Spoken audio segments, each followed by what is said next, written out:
Good morning, YouTube. Hope everyone's well. You join me on a Friday. I just thought I'd do a quick impromptu answer to one of the most asked questions that I get on my channel, and it seems to be on one of the videos that I did a while back where I installed about 5 sections of fencing for, in fact, the mother of the job that I got first thing this morning, and that is why don't I water in Postcrete, or even any concrete dry mix around my posts. I think I've answered these before, but I'm going to go for it and make an actual video of it. Now, Postcrete, you don't have to water in, full stop, right? They only recommend you water it in because they give you a setting time. So when you look at that bag and it said rapid set in 10 minutes, it's only going to set in 10 minutes if you chuck that water in. If you are not after it setting in 10 minutes, it doesn't matter when it goes off, you don't have to put that water in. And sometimes I find, well, I say sometimes I find, what I find is we live in good old Blighty, and I can pretty much guarantee within a week of me installing the fence it's going to have rained. And to be honest, most of the people that most of the jobs that I do in and around Lincoln, the water table seems to be quite high. So if not a quarter of the times I'm actually digging holes, half of them are filling back up because it's so waterlogged, basically. So there's no need to put water in because there's already water there.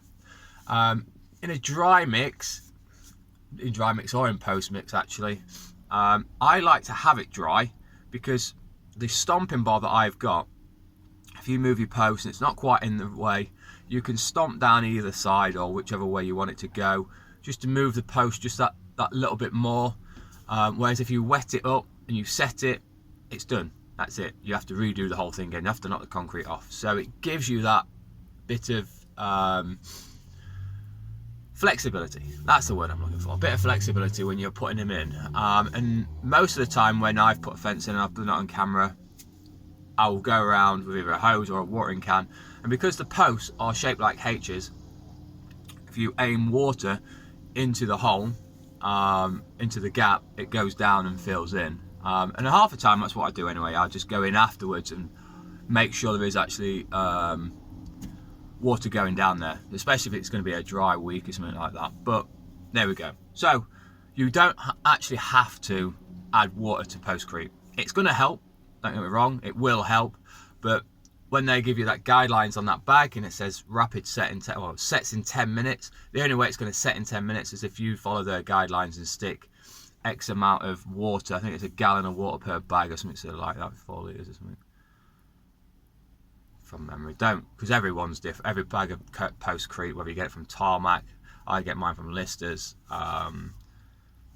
there's so many different companies, I can't name them all. But that is it, short and curlers. You don't need to, unless obviously you want it to set, basically.